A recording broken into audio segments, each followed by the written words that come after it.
Mon père, il va pas voir.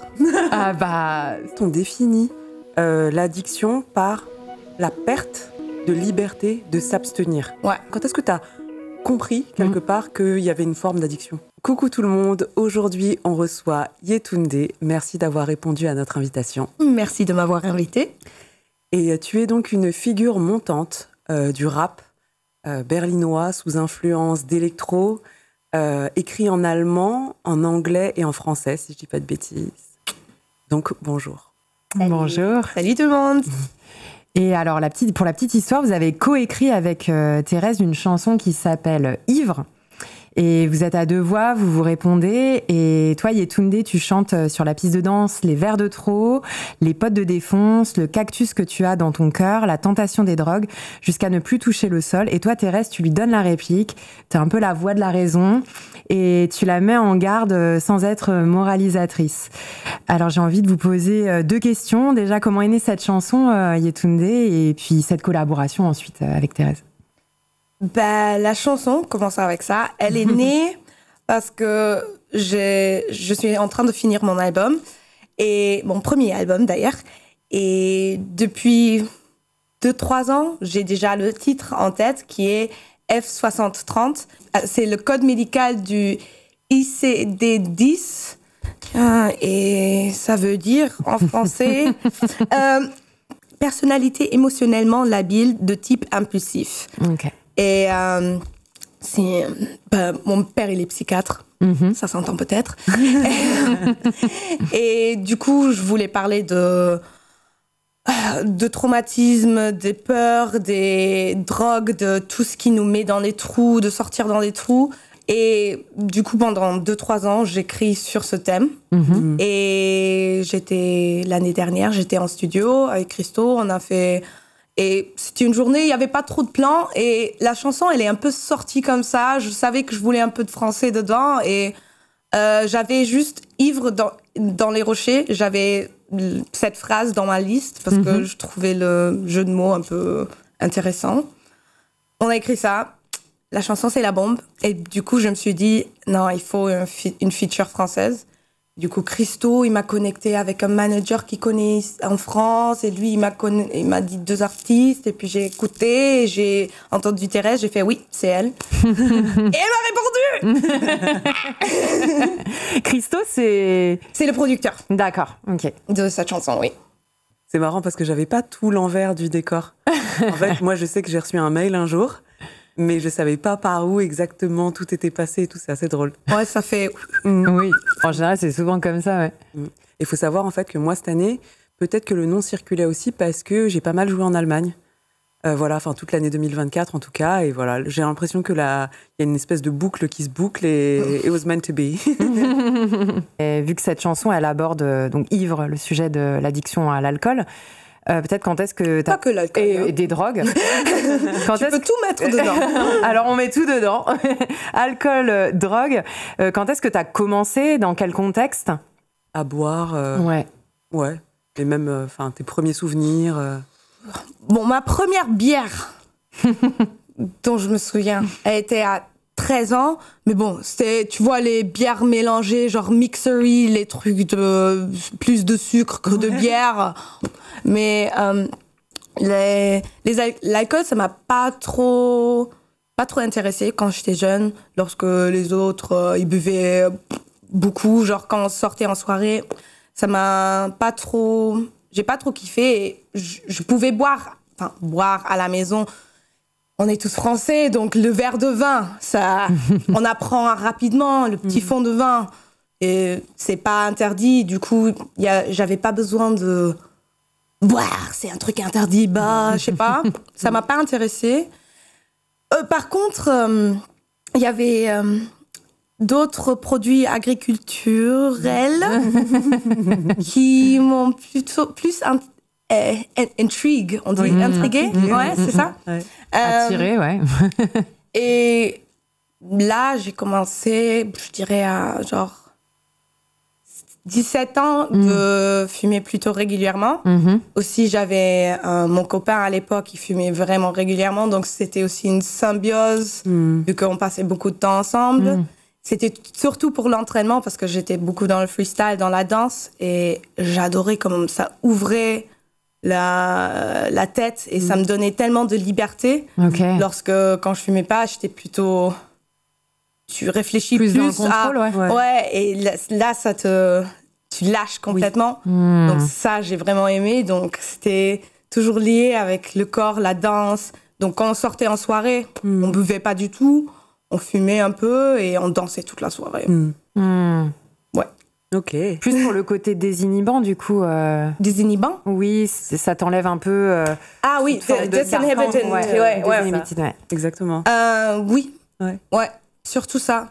Donc ouais, c'était pas pour être collé dans la chaise ou quoi que ce soit oublié, c'était vraiment pour être active et libre. Ouais. Et est-ce que tu te souviens quand est-ce que ça a commencé à s'accélérer et à devenir un peu plus régulier ? Et est-ce que tu te souviens de tes premières cuites aussi, par exemple ?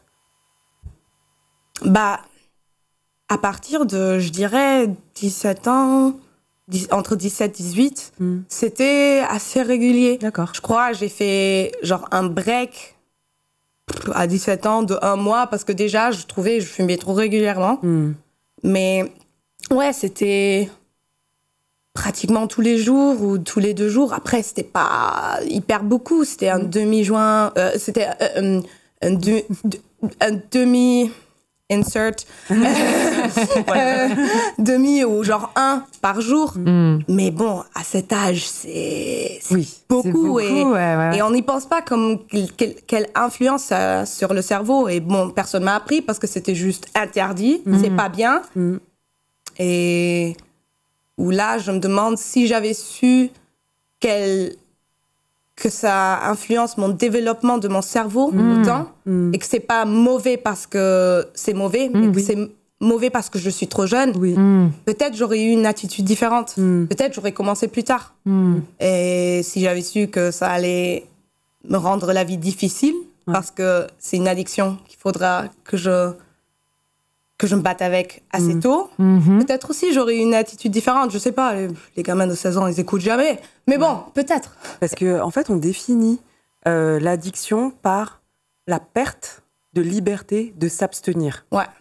Et voilà, quelque chose qui devient un peu ritualisé, quelque chose qui devient un peu obsessionnel aussi, une préoccupation qu'on a dans sa tête et qu'on garde un petit peu dans un coin, comme si la journée devait tourner un petit peu autour. Ah, je vais travailler ou je vais faire ceci, je vais faire cela, parce que je sais qu'après, à telle heure ou à tel moment, je vais pouvoir me soulager, etc. Est-ce que, voilà, toi, ton corps, il s'est habitué ? Est-ce que tu as ressenti justement ce syndrome de manque ? Quand est-ce que tu as compris, quelque part, qu'il y avait une forme d'addiction ?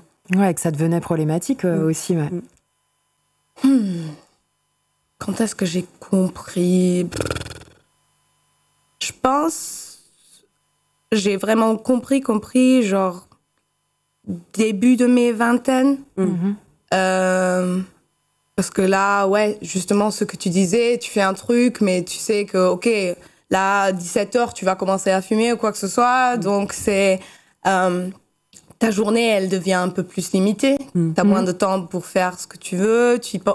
J'ai remarqué beaucoup avec mon copain de l'époque qui était...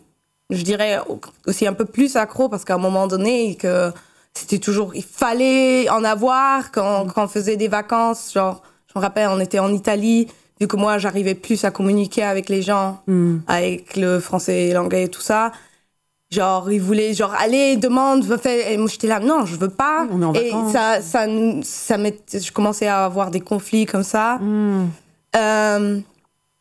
Et là, ça m'a déjà montré que c'est intense, ouais. C'est intense et je veux pas aller dans ce coin. Et du coup, j'ai arrêté. Je vais mentir, je crois, j'avais 22 ans. Et juste parce que, oui, j'ai remarqué, c'est tous les jours. Je pouvais pas l'avoir à la maison et ne pas fumer. C'était... Et j'ai remarqué, ça a changé mon caractère. Je suis quelqu'un de très ouvert, je suis active, je suis... Comme ça, quoi. Et ça me rendait plus isolée, tranquille, retirée. Et ça m'a pas trop plu. Et je crois que c'est la raison principale pourquoi j'ai dit, OK, j'ai besoin d'un peu de distance. Et puis, j'ai fait 2-3 mois et j'ai fait, c'est pas trop mal. Bon, je vais faire jusqu'à mon anniversaire. J'ai fait encore 3 mois. Après, j'ai fait, bon, je vais finir mon bachelor quand même parce que là, avec tout le travail, ça va pas le faire si je recommence à fumer. Et d'un coup, 9 mois étaient passés. Et j'ai remarqué, je vis mieux. En vrai, c'est pas trop mal. Et ça m'a donné la possibilité de vraiment choisir quand est-ce que je veux me sentir d'une telle façon. Et de reprendre le contrôle un peu sur cette consommation. Et de savoir, non, en fait, moi, comme je suis moi, je suis bien, je suis parfaite. Et de savoir pourquoi est-ce que je veux certains produits. Oui, produits. Très bien. Ouais. Long monologue. Et vous alors? Moi, j'ai aussi consommé, fumé, et c'est vrai que moi, ce qui m'a fait arrêter, ou en tout cas lever le pied, ça n'a pas duré longtemps, hein, mais moi, ça me retenait au lit, en fait, j'arrivais plus à me lever le matin. Et le fait d'avoir quelque chose comme ça qui me dépossède un peu du choix ou du contrôle, ça m'a complètement fait flipper. Et je me suis dit, mais non, mais en fait, je veux pas de ça dans ma vie, quoi. Je veux pas quelque chose qui m'empêche de faire une routine ou, tu vois, d'aller au taf. Et c'est vraiment cette perte de contrôle, moi, qui m'a fait le plus de mal. Et je me suis dit, non, c'est mort, stop, quoi. Moi, je crois que c'est le boulot aussi qui m'a arrêtée, parce que je pense que la première fois que j'ai joué avec des plantes, c'était, je sais pas, je devais être au lycée, quelque chose comme ça. Mais c'était pas du tout très fréquent. Et ça a commencé à devenir plus fréquent aussi parce que j'ai fréquenté quelqu'un pendant un moment qui fumait beaucoup. Et c'est toujours ça. Oui, j'allais dire, c'est souvent comme ça. C'était la ritualisation de se retrouver le soir, après dîner, regarder un film, autour de ça, etc. Puis t'es en couple. Et du coup, tu te dis, on partage un moment ensemble. C'est une façon aussi de partager quelque chose ensemble, tout ça, de créer une bulle. Il y a un effet d'entraînement aussi, je pense, puisque du coup, ça vient nourrir la consommation de l'autre, forcément. Exactement. Et en fait, je me rendais compte que moi, je commençais à devenir jeune cadre à l'époque, et j'avais tellement de responsabilités au boulot. Il fallait que j'arrive la tête claire. J'avais 15 personnes, 15 équipes en interaction à gérer, etc. Et franchement, quand t'as fumé, tu peux pas faire ça, quoi. C'est inhumain, ou alors tu le fais mal. Et c'est là que je me suis dit, wow, peut-être que tu vas ralentir un peu. Et c'est devenu très occasionnel. Mais, et là, jusqu'à l'arrêt, quoi. Enfin, je me suis posé plein de questions, d'ailleurs, parce que à cette époque-là, je me rendais compte que, justement, il y a des gens qui ont plus ou moins de facilité à commencer, arrêter, consommer, faire des pauses, le faire quand ils en ont envie. Et elles en ont envie, et d'autres pas trop. Et du coup, moi, je me pose la question, je sais pas ce que toi t'en penses, est-ce que tu crois qu'il y a des prédispositions, est-ce que tu crois qu'il y a une forme d'hérédité dans l'addiction ou Absolument. Je pense qu'il y a plusieurs facteurs. Donc, déjà, il y a le facteur héréditaire. Donc, oui, ce que tu avais dans la ligne, tu as plus ou moins de disponibilité. De disposition. Disposition, voilà. Disposition pour devenir accro.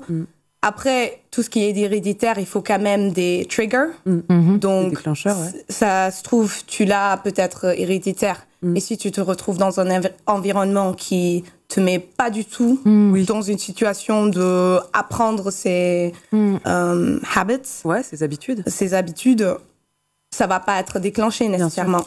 Donc, il y a cet aspect.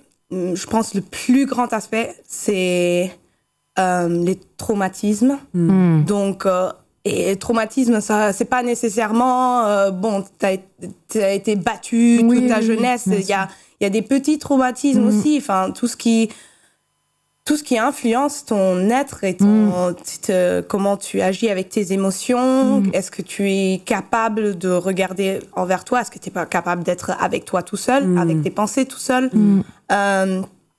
D'avoir confiance dans toi, dans les gens.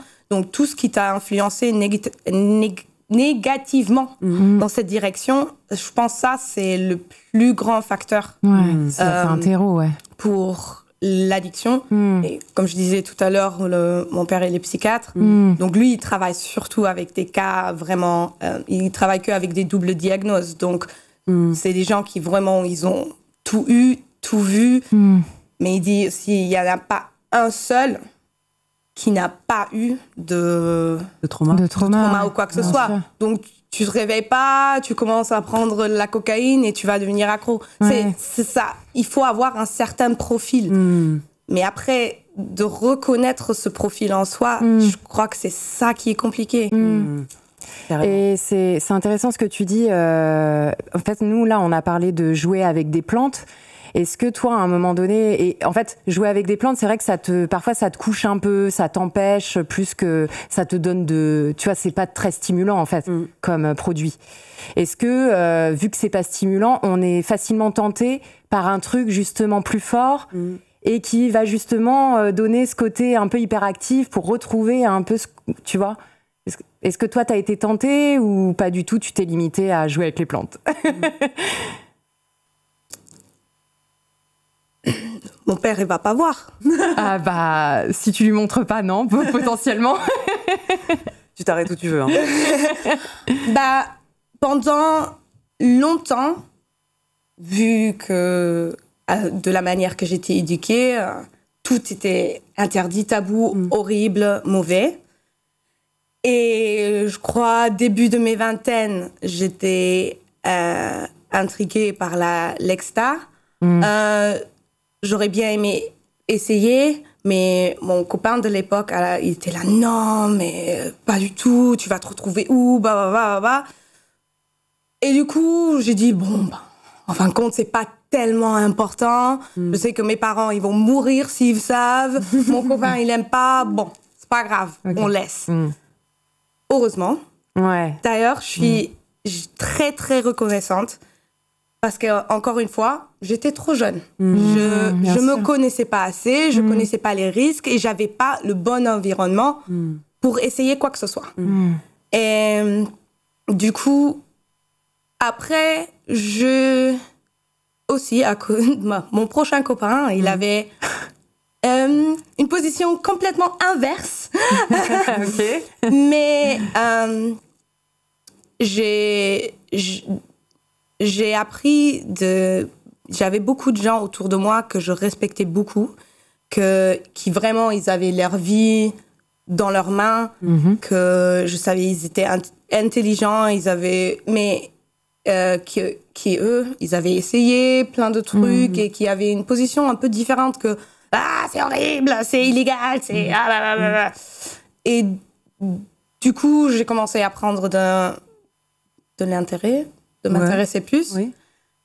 Et je suis très, très contente que j'ai appris les différents côtés que ça peut avoir parce que, justement, parlons de LSD, LSD, par exemple, une fois que tu regardes un peu dans les recherches, non, pas produit, c'est une substance extrêmement intéressante que tu peux vraiment aller dans les traumatismes, PTSD, thérapie. Donc, il y a des moyens de l'utiliser pour vraiment découvrir en soi et pour justement... En mode thérapeutique? Oui, c'est ça. Et c'est incroyable. Et de voir ça et pouvoir voir que je peux utiliser des substances dans cette manière... c'est le contraire de ce que j'avais appris parce que ce qu'on sait... On diabolise en fait. Bah oui, les drogues. Et les drogues aussi, souvent, ils sont utilisés pour échapper. Les gens, ils pensent que je peux prendre ça et je peux m'échapper. Et ça le fait, mais en même temps, ça devient pire parce que justement, les drogues, toujours un peu ils te confrontent. Ce qu'ils font, c'est... Ils sortent ce qu'il y a en toi. Et s'il y a des peurs en toi, ils vont sortir ça. Mais du coup, si tu utilises les substances pour peut-être pouvoir adresser ces thèmes que tu ne peux pas adresser dans un état normal parce que tu es tellement bloqué, là, d'un coup, ça peut vraiment... ça ouvre des perspectives. Justement, ouvrir des perspectives. Et On dit, je peux pas le dire en français. Vas-y, dis-le en allemand. Bewusstseinserweiternde Substanz. On dit Bewusstseinserweiternd. Donc, oui, en fait, ça t'ouvre la conscience. Voilà. Ça. Ouais. Et c'est vraiment ce qu'ils font. Oui, je parle allemand. Oui, ça ouvre la conscience, mais voilà, dans un cadre plus encadré où t'es pas dans une prise excessive. Mais ça ne fait que si il faut respecter certaines règles. Bien sûr, donc, bien sûr. Ouais. Ton environnement, bien sûr. Il faut être dans un environnement où tu te sens safe. Safe, avec des personnes que tu as confiance et qui sont pas des triggers, qui peuvent pas te mettre dans un état mauvais ou quoi que ce soit. Ou médicalisé, ça peut être aussi dans un environnement médicalisé. Ça c'est idéal, je dirais, surtout. C'est clair. Et aussi die Menge. The amount. Le montant, le niveau. Le niveau. Oui. La quantité. Oui, la quantité. Voilà, la quantité. Je pense qu'un grand problème, c'est les gens, ils vont en fête, ils se prennent une petite extra, ils boivent avec, ils fument un peu de l'autre aussi. Du coup, t'as une bombe chimicale dans ta tête. C'est ça. Et faut pas s'étonner que les gens, bien sûr, ils pètent les plombs au bout d'un moment. Ouais. Mais après, si tu te limites, donc, et tu sais il faut vraiment en fait regarder la chimie.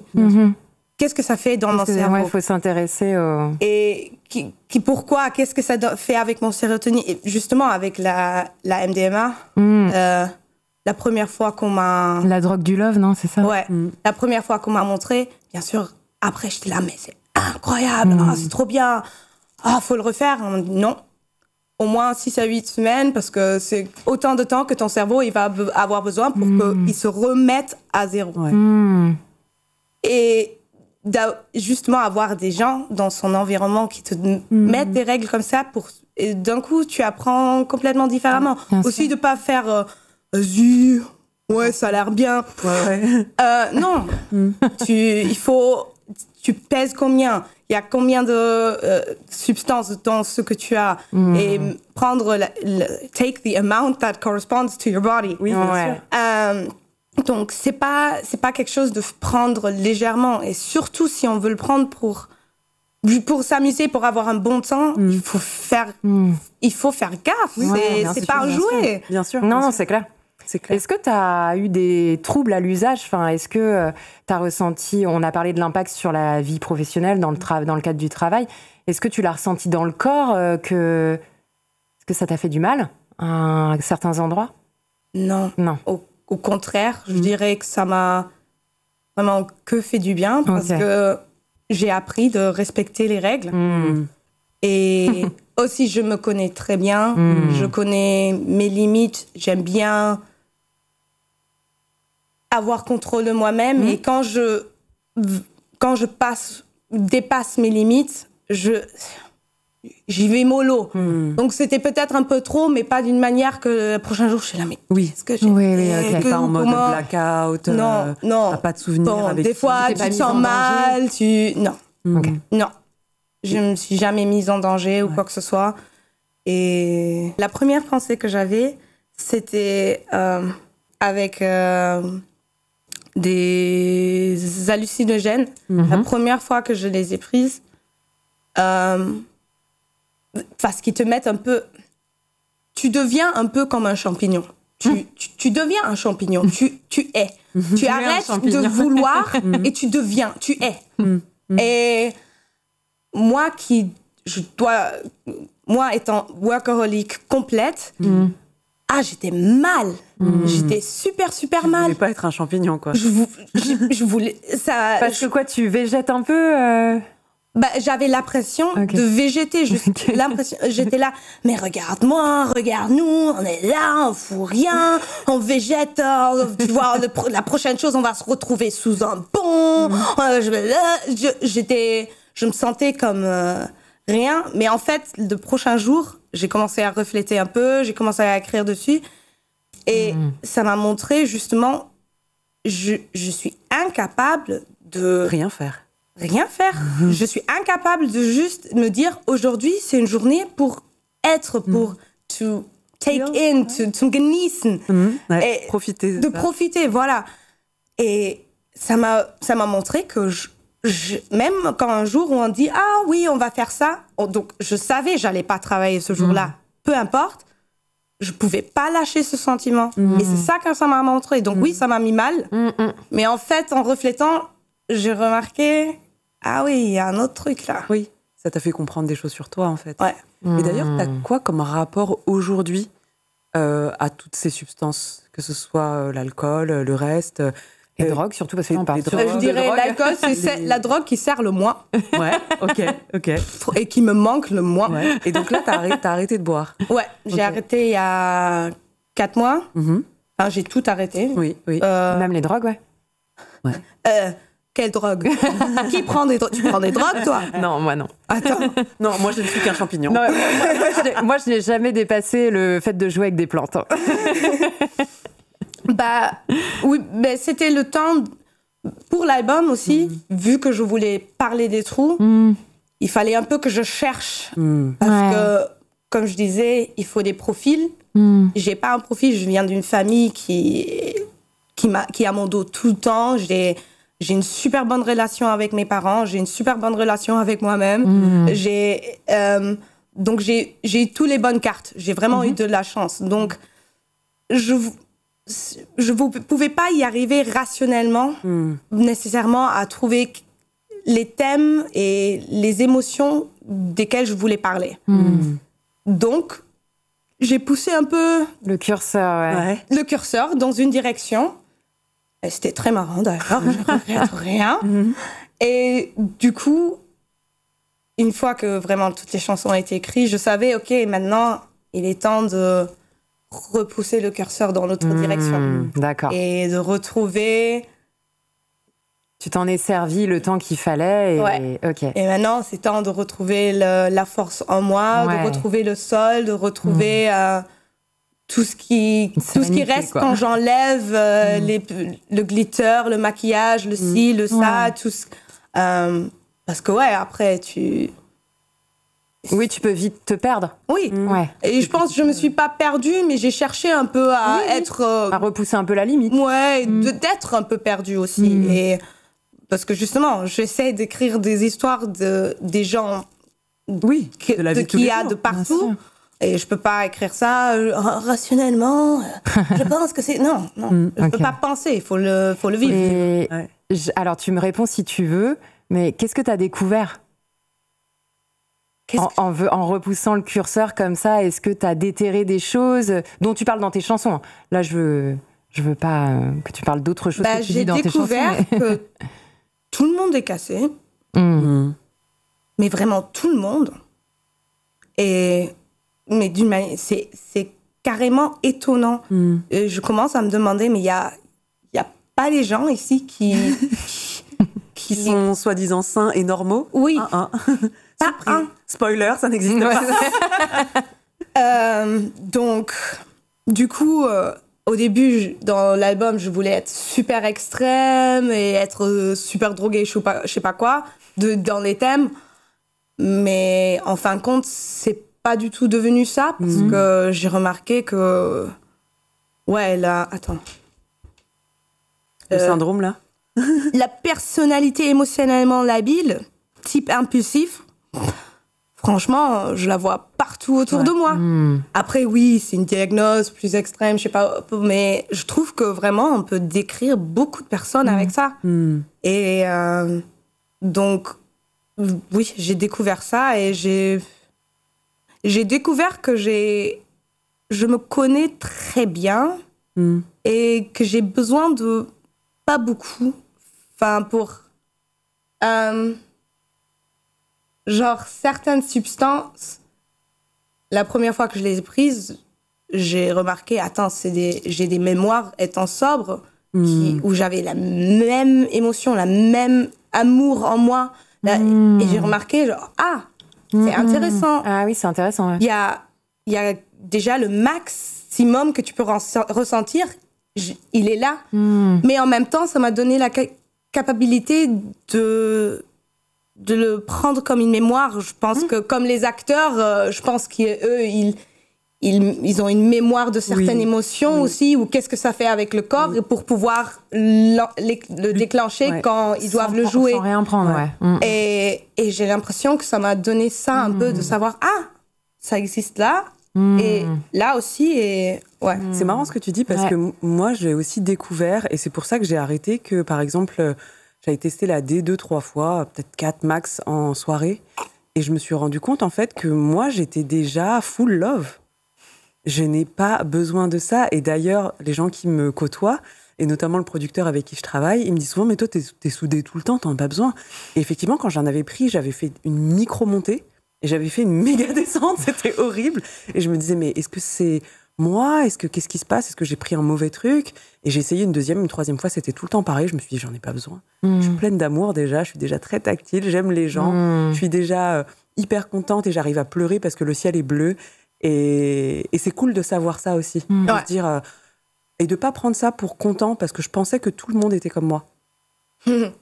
Et en fait, je me suis rendu compte que j'ai pris conscience de l'altérité des émotions des autres, en comprenant que moi, en fait, sur ce point-là, j'étais un peu différente. T'apprends que t'es juste très sensible, et c'est cool de le savoir.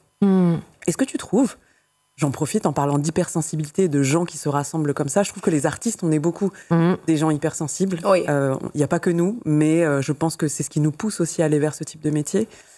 Et malheureusement, ou heureusement, pour certains, mais moi je trouve qu'on est quand même dans un milieu où l'alcool et les drogues circulent énormément, sans forcément prendre en compte justement ces questions de précaution, de règles qu'il faudrait respecter. On est incité pour la coolness, la coolitude de consommer ou de s'intégrer dans certains groupes. Toi, comment ça s'est passé ? Comment ça se passe en Allemagne aussi ? Parce que c'est peut-être différent de la France. Est-ce que tu trouves que c'est quelque chose qui est encouragé, ou mieux toléré, ou mieux encadré ? Voilà, mieux toléré que dans la société générale, certainement. Oui. Oui, absolument. Pour être franche, j'étais surprise. Quand j'ai commencé avec la musique, j'ai fait des études de songwriting, donc quand je suis allée à Berlin, ma mère, elle a pas dû dormir, elle s'est inquiétée parce qu'elle était là, elle va aller dans les arts, déjà elle fume de la beuh, elle va être entourée d'artistes, hop. Oui, puis Berlin, ça a la réputation d'être... Et ils ont raison, la réputation. Donc, et puis je me suis retrouvée, je sais pas si juste j'ai eu de la chance, mais je me suis justement retrouvée dans un environnement qui ne poussait pas ça du tout. Bon, oui, il y avait les plantes qui étaient de partout, mais tous les autres choses, ils étaient vraiment... J'étais à Berlin pendant 3 ans, j'ai rien vu. Mais en même temps, je sortais pas vraiment, je bossais. J'étais vraiment tellement focus sur mes rêves que je voyais pas toute la vie, soirée, tu sais pas quoi. Et pour moi, il y avait genre... Je me disais, mais c'est impossible de prendre des drogues. T'as vu tout le travail que je dois faire. Mais c'est pas... comment tu veux que je fasse ? À quelle heure je fais ça ? Et du coup... et ma première impression de l'industrie de musique, c'était... non, on n'est plus dans les années 70. Il y a trop de concurrence, trop de travail. C'est pour pouvoir... se permettre de faire genre, je prends ci, je prends ça, tranquille. Maintenant, quelques années plus tard, je suis plus sûre. Okay. Je pense qu'il y a des deux. Et je vois plus qui a le plus de succès. Des fois, j'ai l'impression que c'est ceux qui foutent rien et qui se pètent la gueule tout le temps, qui ont le plus de succès. Des fois, j'ai l'impression, non, c'est vraiment ceux qui font attention à eux, qui bossent et... Je sais pas. Ça dépend. Il y a un facteur chance dedans. Il y a un facteur aussi, j'imagine, financier, parce que c'est vrai que moi, j'ai remarqué qu'il y a aussi... les drogues, ça coûte cher, en fait. Et ça dépend quelle drogue. Ça dépend quelle drogue, mais... Les pires sont les moins chers. Moi, j'ai plutôt tendance à penser ça. Du coup, effectivement, il y a une inégalité même dedans. C'est-à-dire que quand tu as peu de moyens, du coup, tu vas te retrouver à prendre peut-être des trucs qui sont encore moins bons. Et quand tu as plus de sous, peut-être que tu es plus éduqué aussi sur la question, peut-être aussi que tu es mieux entouré, que tu as le facteur argent qui fait que si tu es fatigué, si tu es machin, soit tu travailles pas, soit tu peux aller chez le médecin, etc. Et du coup, en fait, on n'est pas du tout exposé aux mêmes risques selon notre niveau de précarité, notre niveau social, éducatif, etc. par absolument. rapport à et à l'alcool et à toutes les dépendances, d'ailleurs, que ce soit ça, parce qu'il y a aussi le sexe, il y a aussi les réseaux sociaux, il y a plein d'autres choses. Mais pour la question, je dirais l'alcool, c'est ça, vraiment, la drogue qui est... Ouais, la plus banalisée. Oui. Et dans l'industrie, absolument, c'est normal qu'en tant d'artiste et en tournée, qu'on te mette des bières et des vins en backstage. Mais après, les bouteilles d'eau, il faut les chercher. C'est ça. En France, il y a un peu une double tendance aujourd'hui. Ouais. En fait, l'alcool, il est partout, en effet, dans le milieu de la musique. Tu peux y avoir accès hyper facilement. Vous, en effet, en tournée, limite... c'est comme tu dis, il n'y a pas de boisson sans alcool, ou alors du coca ou des Sprite, tu vois, des trucs pas cool pour la santé, quoi, plein de sucre. Et en même temps, il y a toute une mouvance d'artistes, tu vois, qui justement disent non, moi en fait, sexe, drogue, rock'n'roll, j'en veux plus, je bois pas, il faut que je fasse attention à ma voix, mon corps, en fait, tout ça c'est de la performance, faut que je prenne soin de moi, je peux pas arriver sur scène complètement déchenillée. Donc il y a un peu ces deux versants-là, donc ça tend à s'équilibrer, mais bon, mais c'est drôle parce ça prend du temps, quoi. La dernière fois, on est allé présenter notre podcast sur un salon professionnel de la musique, et on a fait une table ronde sur les addictions, la drogue, l'alcool, et puis après ça, il y avait un apéro. C'est ça. Donc c'est un peu la contradiction de l'époque, je trouve, de vouloir le soin, mais d'avoir beaucoup de difficultés à l'appliquer parce que c'est tellement ancré dans la culture que la convivialité, finalement, elle tourne autour de l'alcool, que du coup, c'est dur à enlever, alors qu'en fait, on pourrait très bien passer un moment en chill sans se bourrer la gueule, quoi. Absolument. C'est le lubrifiant social, l'alcool. Et je suis très remerciante que les bières non-alcooliques ont été inventées, parce que du coup, là, quand je me retrouve avec des potes, quoi que ce soit, je bois ma bière quand même, et t'as pas l'impression que... parce qu'être en bar et de se commander de l'eau, et moi, j'aime pas les sodas et tout ça, c'est trop sucré, je peux en boire un peut-être, après, ça me dégoûte. Du coup, donc... je suis contente qu'il y a des alternatives. Après, faut que quelqu'un me montre le vin non alcoolisé. Ça commence à exister. Ça commence, ouais. Et ça se boit. Ça se boit. Et franchement, c'est plutôt bon. Alors, c'est très différent. Le gap est beaucoup plus différent entre le vin sans alcool et le vin avec de l'alcool que la bière. La bière, maintenant, il y en a des très bonnes. Franchement, en Allemagne, mieux travaillé. Incroyable. Des IPA sans alcool, incroyable. En France, ça commence à arriver aussi. Et ça, c'est cool. Et c'est vrai que c'est chouette parce que parfois, c'est aussi un confort psychologique dans les soirées. Moi, je sais que j'assume complètement de ne pas boire de l'alcool depuis des années à cause de ma maladie. Donc, avant la greffe, j'ai fait attention. Et après la greffe hépatique, évidemment, j'ai arrêté de boire de l'alcool. Mais c'est vrai qu'il y a énormément de personnes qui me demandaient « Mais Thérèse, tu prends pas un verre? Qu'est-ce qu'il y a? Ça va pas? T'es malade? Allez, pète un coup. » C'est un peu lourd, quoi. Et parfois, quand t'es en soirée, t'as pas envie de te prendre la tête avec des gens qui te demandent pourquoi tu bois un jus d'abricot, tu vois. Et du coup, si t'as ta bière sans alcool, tout le monde ferme sa bouche. Personne va te demander si t'es enceinte, si ceci, si cela, si t'es malade. Et ça, c'est assez cool, Mais je pense que ça manque encore de pouvoir se développer parce que, par exemple, il y a des gens qui sont intolérants au gluten ou qui n'ont juste pas envie de boire des bulles et qui auraient envie de boire des boissons pas forcément sucrées, mais sans alcool. Voilà, il y a des petits bars à bobo qui commencent à vendre ça, des kombucha, machin et tout, mais pareil, c'est une question de prix. Au bout d'un moment, ces bars à bobo, ils sont chers. Et à quel moment l'État, le ministère de la Culture et de la Santé et de l'agriculture et de tout ce qui régit notre bouffe, en fait, s'entretiennent pour comprendre que c'est d'intérêt public de se pencher sur la question, quoi. Je pense absolument que on devrait repenser notre culture d'alcool parce que, tous les pays, ils ont leur... Ici, c'est beaucoup le vin, je dirais. En Allemagne, avec la bière, mais bon, on boit tout.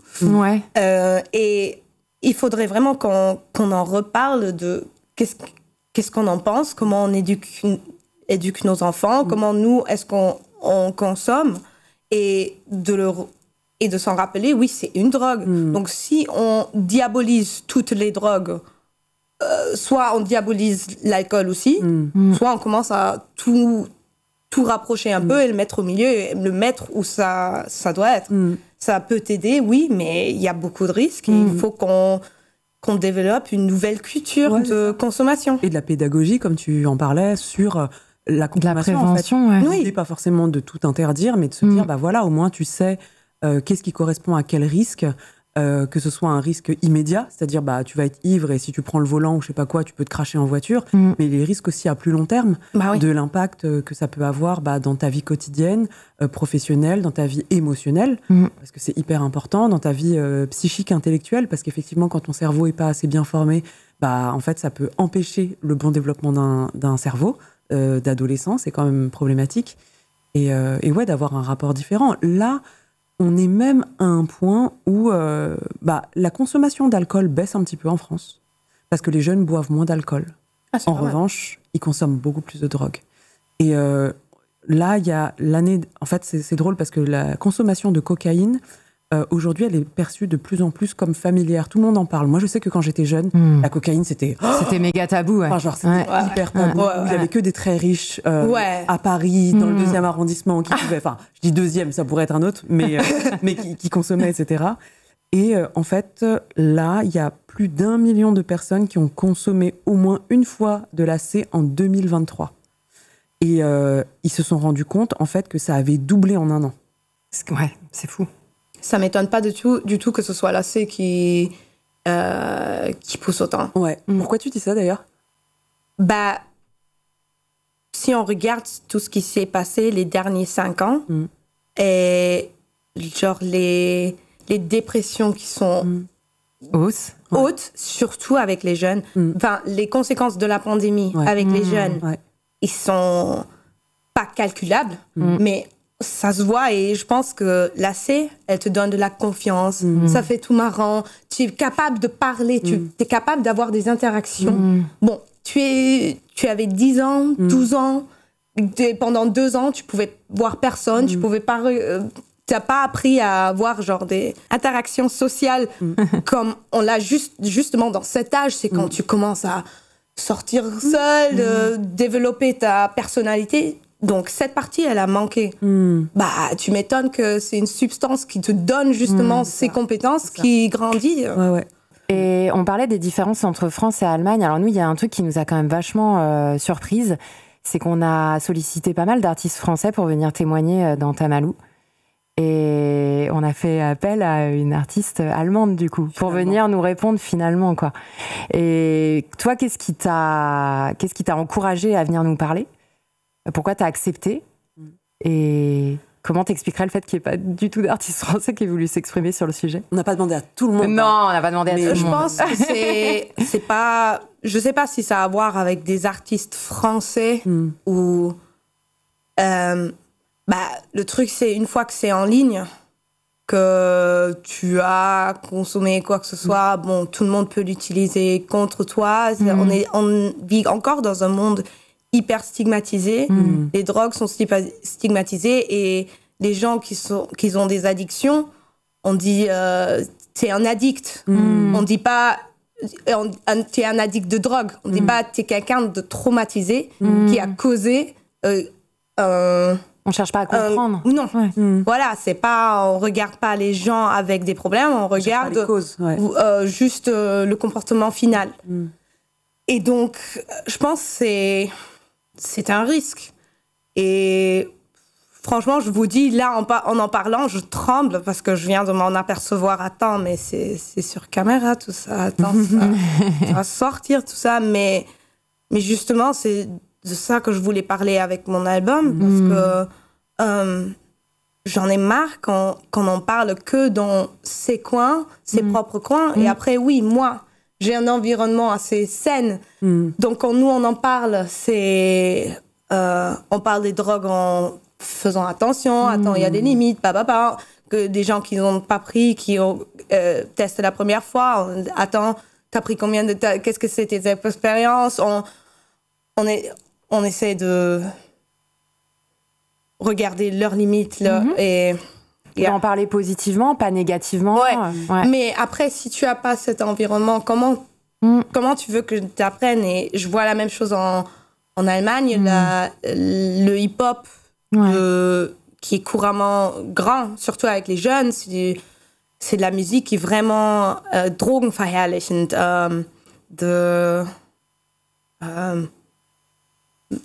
mais sur un piédestal, en fait. Ouais, de mettre les drogues sur un piédestal. Et... Ouais. Quoi. Ouais, c'est clair. Après, je veux pas dire, non, faut pas les prendre, mais bon, c'est... Des jeunes, il y a tellement de risques qu'ils n'ont pas la compréhension de ce que ça fait avec toi. Après, tu peux pas demander à un gosse de 16 ans mais il faut que tu le pèses comme il faut que tu regardes, il faut pas que tu le mélanges ou quoi que ce soit. Ils vont faire rien de tout ça. Et du coup, je veux dire que les drogues ne sont pas que négatives. Diabolique, il y a beaucoup d'expériences positives que tu peux en prendre, mais ça vient avec beaucoup de responsabilités. Et avant de jouer avec quoi que ce soit, il faut se connaître soi, il faut connaître ses limites, il faut comprendre les expériences qu'on a eues, les expériences négatives. Il faut savoir, est-ce que j'essaie de courir de quelque chose? Est-ce que j'essaie de m'échapper? Ou est-ce que je suis prêt à confronter quelque chose? Bien sûr. Et si tu n'es pas capable de faire ces choses-là, t'as pas à toucher ces substances. Toi, t'as réussi à t'en défaire toute seule, ou est-ce que t'as eu besoin qu'on t'aide dans cette démarche-là, de te rapprocher d'un organisme peut-être justement qui est vraiment dans la prévention, de médecins, d'amis? Médecins, ouais. Non, je dirais... Enfin, d'un côté, j'étais jamais accro. Enfin, sauf la bœuf à l'époque, mais j'ai remarqué, ça devient trop. Donc, je pense que je suis quelqu'un qui... profil, je crois j'ai appris assez tôt de vraiment regarder où je suis, qu'est-ce que je fais, de mettre en question les actions que je fais. Je fais le carême tous les ans, et pas genre le carême religieux, mais des fois je le fais pendant le carême religieux, des fois je le fais quand je regarde toutes les années, ok, qu'est-ce que sont mes habitudes, qu'est-ce qu'il faut que j'arrête pendant 1 mois ou 2 mois là. Donc, et des fois c'est des cigarettes, je fume trop en ce moment, j'arrête ça pendant 2 mois, et je pense pas faut que je m'arrête pour toujours, non, c'est juste remettre de la distance. Des fois c'est je bouffe je grignote trop de sucre, je mets ça de côté, donc c'est une habitude que j'ai de toute façon. Donc je pense que ça m'aide beaucoup.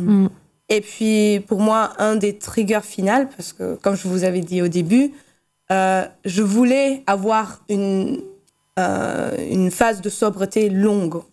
Mais ça, pendant des mois, je savais que je voulais le faire, mais ça m'a mis des mois à vraiment m'y mettre. Et c'était après une soirée, et j'ai commencé à voir mon influence sur mes amis. Parce qu'en fait, moi, je suis beaucoup le centre de mon groupe.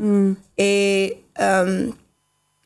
je pense mes amis, ils ont beaucoup de respect pour moi et ils suivent beaucoup dans mes actions. Et j'ai commencé à remarquer que moi, mes expériments avec mon corps et quoi que ce soit, ils commencent à suivre aussi. Oui, ils se sont questionnés, ils sont ici. Non, je pense que c'est plus sur le côté mauvaise influence, non? Oui. Ouais. Et du coup, j'ai remarqué, c'est pas la personne que je veux être. Tu veux être, bien sûr. Justement, je sais que je suis un leader, c'est ce que je veux être. Ah oui. Donc, il fallait que je prenne la responsabilité. Il fallait que tu sois exemplaire. Voilà. Ouais. Et c'est ça. Et du coup, le prochain jour, je me suis arrêtée. Wow. Ok. Wow. C'est ça qui t'a fait switcher, c'est fou. C'est marrant parce que dans toute notre conversation, je me suis rendu compte d'un truc. Est-ce que tu penses être addict au travail? Parce que oui, c'est vrai. Absolument. Ouais. Est-ce que tu penses que c'est quelque chose que tu as sublimé et que tu as dirigé vers ça ou pas forcément? Je pense que mes parents, ils m'ont appris des bonnes valeurs de travail, en général, surtout mon père, je sais quand il est arrivé en Allemagne, il a refait son Facharzt, donc Tu vois, genre, il était docteur au Nigeria, mais il fallait faire la transition en Allemagne. Il a commencé un peu à zéro. Mes parents, ils n'avaient pas beaucoup. Il n'y avait pas beaucoup d'argent. Notre table, c'était un carton de déménagement. Et j'ai beaucoup appris et entendu les histoires de, tu vois, il a bossé plus que... qu'il fallait. Des fois. Il a bossé plus qu'il était payé, mais parce qu'il savait ça reviendra. Et quand même, il était toujours là. Mes parents, ils ont tous les deux beaucoup travaillé, mais ils étaient tous les deux beaucoup là pour moi. Mais ils m'ont montré, il y a rien sans rien. Il faut faire. Et tu veux une maison, il faut la construire. Il faut que tu prennes tes mains et que tu la construises. Tu veux de l'argent, il faut que tu travailles. Tu seras pas payé. Un jour, ça va tomber. Ça va tomber et tu nageras dedans. Et du coup, et en plus, j'ai eu tellement de chance dans la vie avec ma famille. Et en plus, je suis artiste et j'ai la liberté d'être artiste. Mes parents, ils soutiennent ça. Ouais. Et du coup, il me semble, j'ai la responsabilité de travailler, de vraiment faire. Parce que je me dis, il y a tous ces gens dans ce monde qui n'ont pas le choix, qui sont fatigués aussi. Et ils peuvent pas dire, bon, mais je peux pas, je le sens pas. Ils ont pas ce luxe. Et du coup, moi, je sens que j'ai la responsabilité, à cause de mes privilèges, de faire au moins autant que les autres ils font, même plus pour pouvoir redonner et tout ce que moi j'ai été offerte. Et après, moralement, c'est très joli, comme je l'ai dit là. Oh, regarde, elle pense que aux autres, mais en même temps, je me tue. Et c'est con. Tu te tues à la tâche. C'est con. C'est bon, ouais, ouais. Et c'est vrai que c'est un peu le syndrome de beaucoup d'artistes et surtout de notre génération, parce que aujourd'hui, on nous demande énormément. On a plusieurs casquettes. T'es artiste, entrepreneureuse. T'es aussi community manager, t'es aussi, moi personnellement, ma propre manageuse. Tu dois dealer avec la distribution, avec ton live, le booking. T'as oublié les sociaux, hein. Les réseaux sociaux qui prennent un temps incroyable et qui sont en plus addictifs eux-mêmes. Oui. Et du coup, en fait, t'as non seulement une addiction au travail, mais une addiction à l'outil de travail, parce qu'il gère ta dopamine. Et du coup, en fait, c'est terrible parce qu'on n'est pas accompagné sur ces sujets en tant qu'artiste. Alors que, je sais pas, moi, quelqu'un qui va sur un chantier, il a des chaussures de chantier, il a un casque de chantier et il a une formation de chantier. Et nous, aujourd'hui, on est jetés comme ça dans la nature. Et en fait, santé mentale, physique des artistes... faites vite vous faites ce du que contenu. vous aimez. C'est aussi pour ça qu'on fait ce podcast. Complètement. Pour justement sensibiliser sur toutes ces questions. Et après, c'est aussi, tu vois, moi, je le ressens aussi en tant qu'indépendante. Vu que je suis pas dans un circuit classique, le côté bosser plus que de raison, je le connais très bien aussi, parce que si je bosse pas, il se passera rien. Et ouais, je pense que tout le monde qui est freelance ou qui a sa propre boîte, il comprend très très bien. Ouais, c'est un peu le nerf de la guerre aussi, tu vois. Donc c'est hyper difficile, ouais. On est tous un peu addict à quelque chose, surtout addict au boulot, mais justement par rapport à cette vie un peu de fou qu'on a et de folle, n'est-ce pas? Féminisons le mot. Nous, on a un emblème sur ce podcast, c'est un pansement qui est sur le logo Tamalou. Et du coup, la dernière question qu'on aimerait te poser, c'est toi, par rapport à cette vie de dingue qu'on mène, c'est quoi ton pansement au quotidien? Qu'est-ce qui te fait du bien? Qu'est-ce que tous les jours te redonne la force en fait de continuer à faire des choses? Je pense que j'ai plusieurs petits pansements.